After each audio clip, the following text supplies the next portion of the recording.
Hello, I'm Andrew, and I'm reading Alice's Adventures in Wonderland by Lewis Carroll.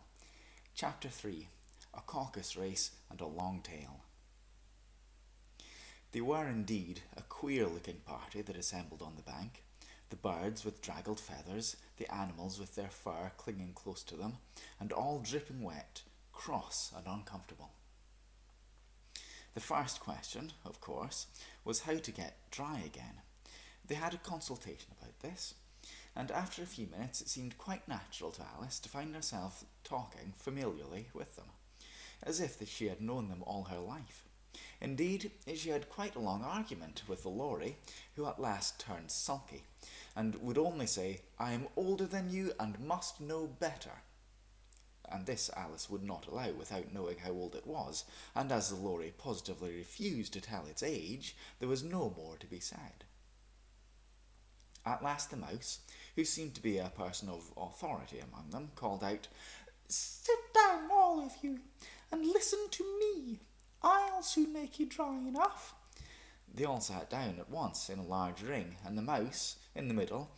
Alice kept her eyes anxiously fixed on it, for she felt sure she would catch a bad cold if she did not dry very soon. Said the mouse with an important air. "Are you all ready? This is the driest thing I know. Silence all round, if you please.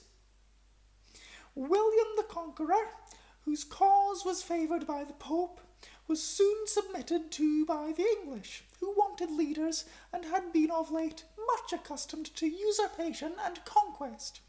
Edwin and Morcar, the Earls of Mercia and Northumberland—" said the Lorry with a shiver. "I beg your pardon," said the mouse, frowning but very politely.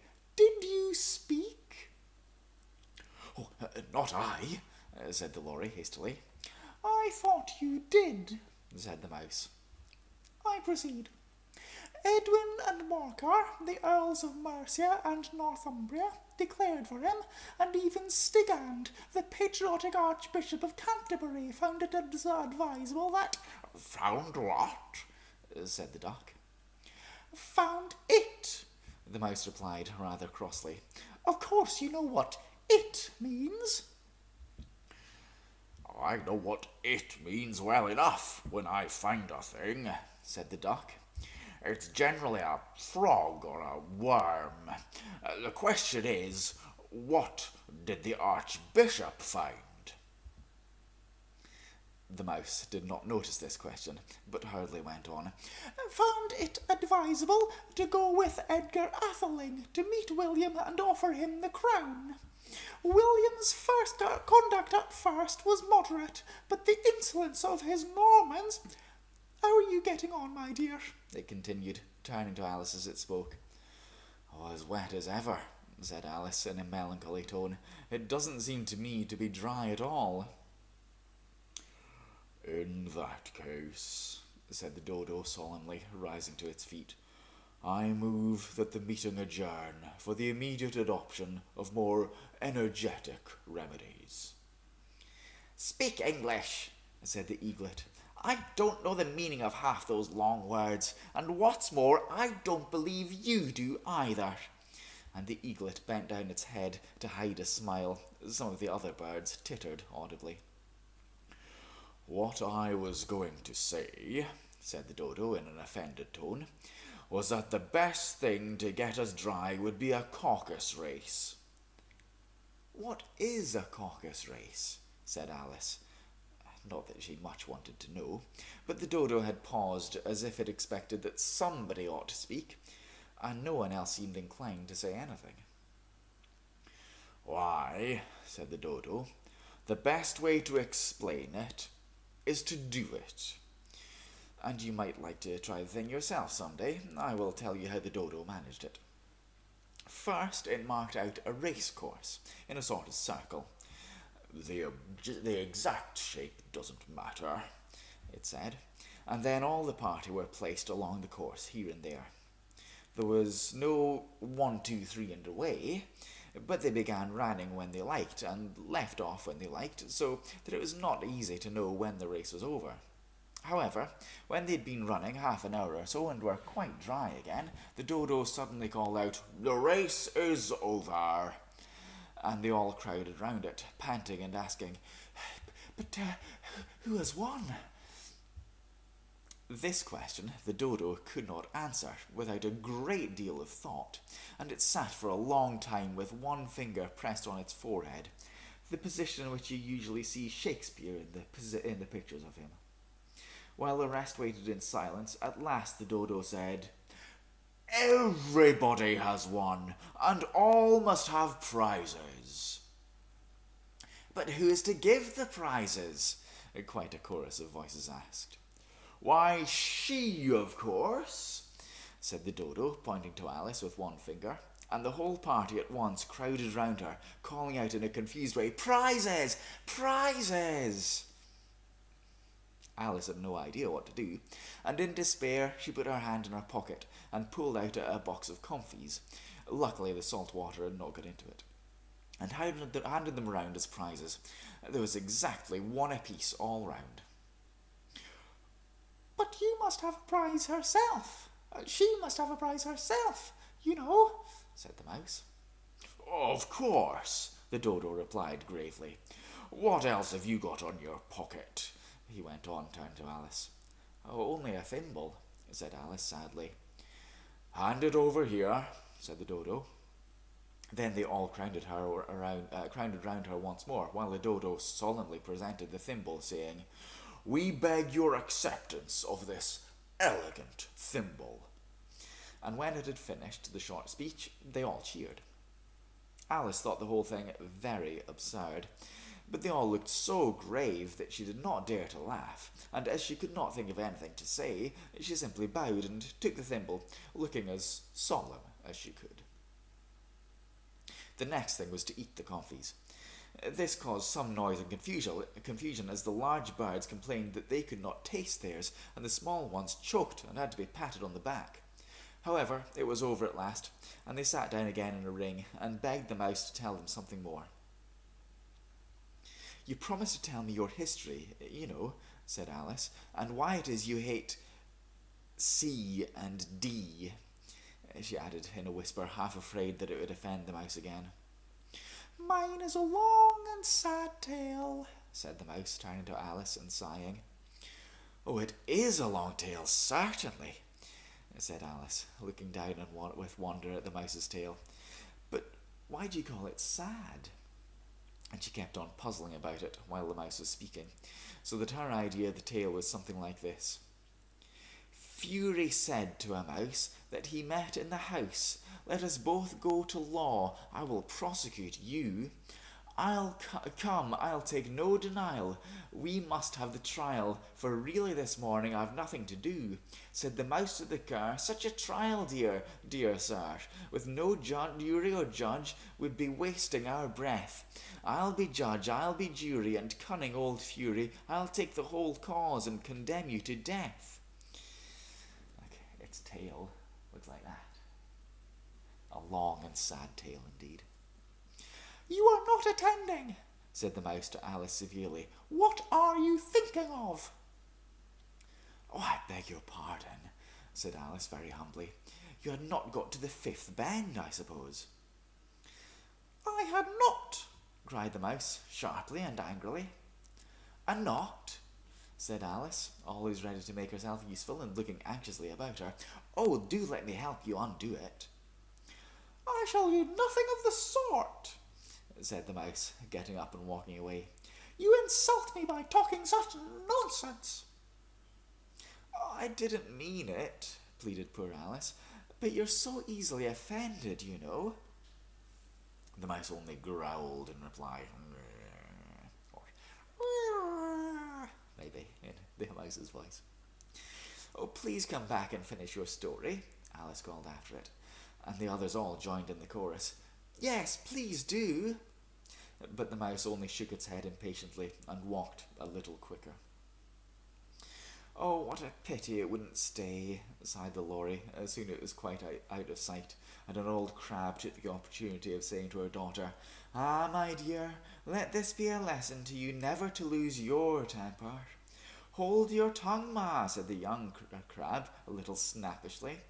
You're enough to try the patience of an oyster. Oh, I wish I had our Dinah here. I know I do, said Alice aloud, addressing nobody in particular. She'd soon fetch it back. And who is Dinah, if I may venture to ask the question, said the Lory. Alice replied eagerly, for she was always ready to talk about her pet. Oh, Dinah's our cat, and she's such a capital one for catching mice you can't think. And oh, I wish you could see her after the birds. Why, she'll eat a little bird as soon as look at it. This speech caused a remarkable sensation among the party. Some of the birds hurried off at once. One old magpie began wrapping itself up very carefully, remarking, I really must be getting home. The night air doesn't suit my throat. And a canary called out with a trembling voice to its children, Come here, my dears. It's high time you were all in bed. Oh, some pretext they all move on. Oh, sorry, on some various pretexts. Do you think that was a good canary? It's a bit like mouse, wasn't it? I was trying to do a bit of a warble in my voice. Come away, dears. It's high time you were all in bed. On various pretexts, they all moved off, and Alice was soon left alone. Oh, I wish I hadn't mentioned Dinah, she said to herself in a melancholy tone. Nobody seems to like her down here, and I'm sure she's the best cat in the world. Oh, my dear Dinah, I wonder if I shall ever see you any more. And here poor Alice began to cry again, for she felt very lonely and low-spirited. In a little while, however, she again heard a little pattering of footsteps in the distance. She looked up eagerly, half hoping that the mouse had changed her mind and was coming back to finish his story. End of chapter 3. Shall we read chapter 4? What do you reckon? Yeah, let's go for it. Chapter 4. The Rabbit Sends in a Little Bill. It was the White Rabbit, trotting back slowly again and looking anxiously as it went about. As if it lost something. I'm going to have a little sip of water, I think. Just a little sip.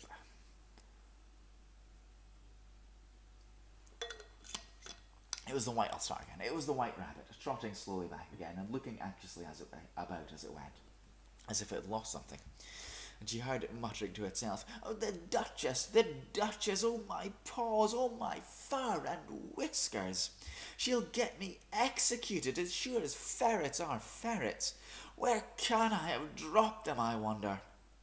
Alice guessed in a moment that it was looking for the fan and the pair of white kid gloves, and she very good-naturedly began hunting about for them, but they were nowhere to be seen. Everything seems to have changed since our swim in the pool, and the great hall with the glass table and the little door had completely vanished. Very soon the rabbit noticed Alice as she went hunting about, and called to her in an angry tone, Why, Mary Ann, what are you doing down here? Run home this moment and fetch me a pair of gloves and a fan. Quick now! And Alice was so frightened that she ran off at once in the direction it pointed to, without trying to explain the mistake it had made. He took me for his housemaid, she said to herself as she ran. How surprised he'll be when he finds out who I am. But I'd better take him his fan and gloves, that is, if I can find them. As she said this, she came upon a neat little house, on the door of which was a bright brass plate with the name W. Rabbit engraved upon it. She went in without knocking and hurried upstairs in great fear lest she should meet the real Mary Ann and be turned into one of the out of the house before she had found the fan and the gloves. How queer it seems, Alice said to herself, to be going messages for a rabbit. I suppose Dinah will be sending me on messages next, and she began fancying the sort of thing that would happen. Miss Alice, come here directly and get ready for your walk. Coming in a minute, nurse, but I've got to see that the mouse doesn't get out. Oh, I only think, Alice went on, that they'll let Dinah stop in the house if it began ordering people about like that. By this time she had found her way into the tidy little room with a table on a window, and on it, as she had hoped, a fan and 2 or 3 pairs of tiny white kid gloves, She took up the fan and the pair of gloves, and was just going to leave the room when her eye fell upon a little bottle that stood near the looking-glass. There was no label this time, with the words "Drink me," but nevertheless she uncorked it and put it to her lips. "Well, I know something interesting is sure to happen," she said to herself, "whenever I eat or drink anything, so I'll just see what this bottle does. I do hope it'll make me grow large again, for I'm really quite tired of being such a tiny little thing." It indeed did so, and much sooner than she had expected. Before she had drunk half the bottle, she found her head pressing against the ceiling, and had to stoop to save her neck from being broken. She hastily put down the bottle, saying to herself, "Oh, that's quite enough. I hope I shan't grow any more. As it is, I can't get out of the door. I do wish I hadn't drunk quite so much." Alas, it was too late to wish for that. She went on growing, and very soon had to kneel down on the floor. In another minute there was not even room for this, and she tried the effect of lying down with one elbow against the door, and the other arm curled around her head. Still she went on growing, and at last resort she put one arm out of the window and one foot up the chimney, and said to herself, "Now I can do no more. Whatever happens, what will become of me?" Luckily for Alice, the little magic bottle had now had its full effect, and she grew no larger. Still, it was very uncomfortable, and as there seemed to be no sort of chance of her ever getting out of the room again, no wonder she felt unhappy. Oh, it was much pleasanter at home, thought poor Alice, when one wasn't being grown larger and smaller, and being ordered about by mice and rabbits, and I almost wish I hadn't gone down that rabbit hole, and yet, it's rather curious, to have this sort of life. I do wonder what can have happened to me. When I used to read fairy tales, I fancied that kind of thing never happened, but now here I am in the middle of one. There ought to be a book written about me, that there ought, and when I grow up I'll write one. But I'm grown now, she added in a sorrowful tone. At least there's no room to grow up any more here. But then, thought Alice, shall I never get any older than I am now? That'll be a comfort one way, never to be an old woman.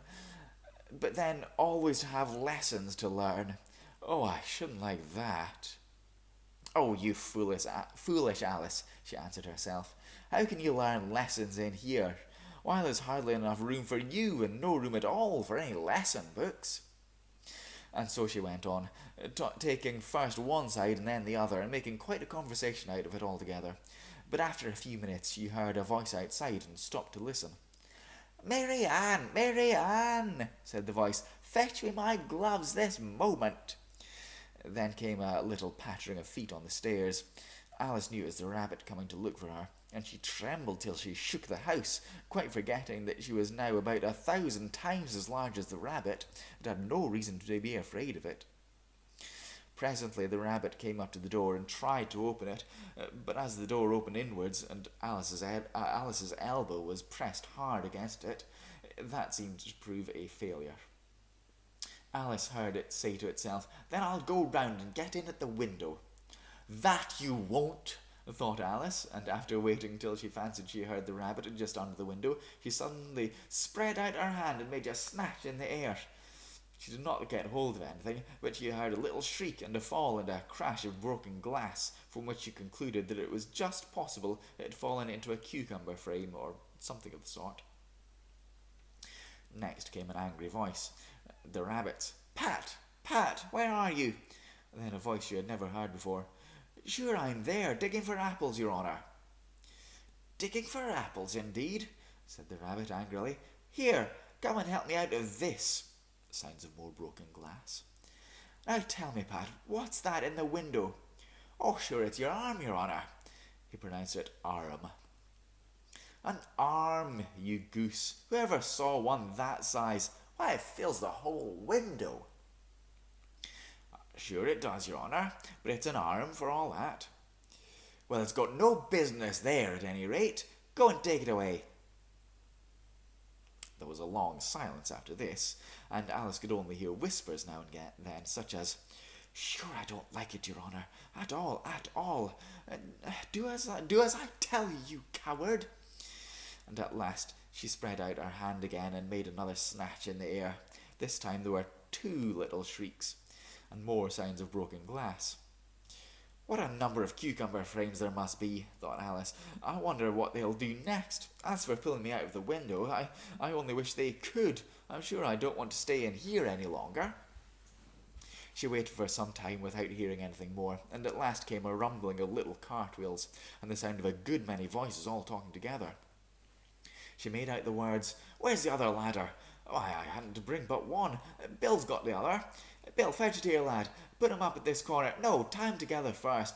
They don't reach halfway enough yet. Oh, they'll do well enough. Don't be particular. Here, Bill, catch hold of this rope. Will the roof bear? Mind that loose slate. Oh, it's coming down. It's below." A loud crash. Now, who did that? It was Bill, I fancy. Who's to go down the chimney? Nay, I shan't. You do it here. That I won't then. Bill's to go down. Here, Bill, the master says you're to go down the chimney. Oh, so Bill's got to go down the chimney, has he? Said Alice to herself. Shy, they seem to put everything upon Bill. I wouldn't be in Bill's place for a good deal. This fireplace is narrow, to be sure, but I think I can kick a little. She drew her foot as far down the chimney as she could, and waited till she heard a little animal, she couldn't guess what sort it was, scratching and scrambling about in the chimney close above her. Then, saying to herself, "Ah, this is Bill," she gave one sharp kick and waited to see what would happen next. The first thing she heard was a general chorus of, "There goes Bill!" And then the rabbit's voice, "Along, catch him! You by the hedge!" Then silence, and then another confusion of voices. "Hold up his head! Brandy now, don't choke him! How was it, old fellow? What happened to you? Tell us all about it." Last came a little voice, a little feeble, squeaking voice. "Oh, that's Bill," thought Alice. "Well, I hardly know. Shall I try to do a feeble, squeaking voice?" "Well, I hardly know. No more, thank you. I'm better now. But I'm a deal too flustered to tell you. All I know is something comes at me like a jack-in-the-box, and up I goes like a skyrocket." "So you did, old fellow," said the others. "We must burn down the house," said the rabbit's voice, and Alice called out as loud as she could do, "If you do, I'll set down on you." There was a dead silence instantly, and Alice thought to herself, "I wonder what we'll do next. If they had any sense, they'll take the roof off." After a minute or two, they began moving about it again, and Alice heard the rabbit saying, a barrelful will do to begin with." "A barrelful of what?" thought Alice. But she had not long to doubt. For the next moment a shower of little pebbles came rattling into the window, and some of them hit her in the face. "I'll put a stop to this," she said to herself, and shouted out, "You'd better not do that again," which produced another dead silence. Alice noted with some surprise that the pebbles were all turning into little cakes as they lay on the floor, and a bright idea came into her head. "If I eat one of these cakes," she thought, "it's sure to make some change in my size, and as it can't possibly make me larger, it must make me smaller, I suppose." So she swallowed one of the cakes, and was delighted to find that she began shrinking directly. As soon as she was small enough to get through the door, she ran out of the house, and found quite a crowd of little animals and birds waiting outside. The poor lizard, Bill, was in the middle, being held up by 2 guinea pigs, who were giving it something out of a bottle. They all made a rush at Alice the moment she appeared, but as she ran off as hard as she could, she found herself safe in a thick wood. "The first thing I've got to do," said Alice to herself as she wandered about in the woods, "is to grow to my right size again, and the second thing is to find my way into that lovely garden. I think it will be the best plan." It sounded an excellent plan, no doubt, and very neatly and simply arranged. The only difficulty was that she had not the smallest idea how to set about it. and while she was peering about anxiously among the trees, a little sharp bark just over her head made her look up in a great hurry. An enormous puppy was looking down at her with large round eyes, and feebly stretching out one paw trying to touch her. "Oh, poor little thing," said Alice in a coaxing tone, and she tried hard to whistle to it, but she was terribly frightened all the time at the thought that it might be hungry, in which case it would be very likely to eat her up in spite of all the coaxing. Hardly knowing what she did, she picked up a little stick and held it out to the puppy, and whereupon the puppy jumped into the air off all of its feet at once with a yelp of delight, and rushed at the stick and made to believe it to worry it. Then Alice dodged behind a great thistle to keep herself from being run over, and the moment she appeared on the other side, the puppy made another rush at the stick and tumbled head over heels in its hurry to get a hold of it. Then Alice, thinking that it was very like having a game of play with a cart horse, and expecting every moment to be trampled under its feet, ran round the thistle again, and the puppy began a series of short charges at the stick, running a very little way forwards each time and a long way back, and barking hoarsely all the while, till at last it sat down a good way off, panting, with its tongue hanging out of its mouth, and its great eyes half shut. This seemed to Alice a good opportunity for making her escape, and so she set off at once, and ran till she was quite tired and out of breath, until the puppy's bark sounded quite faint in the distance. "And yet what a dear little puppy it was," said Alice, as she leaned against a buttercup to rest herself, and fanned herself with one of the leaves. "I should have liked teaching it tricks very much.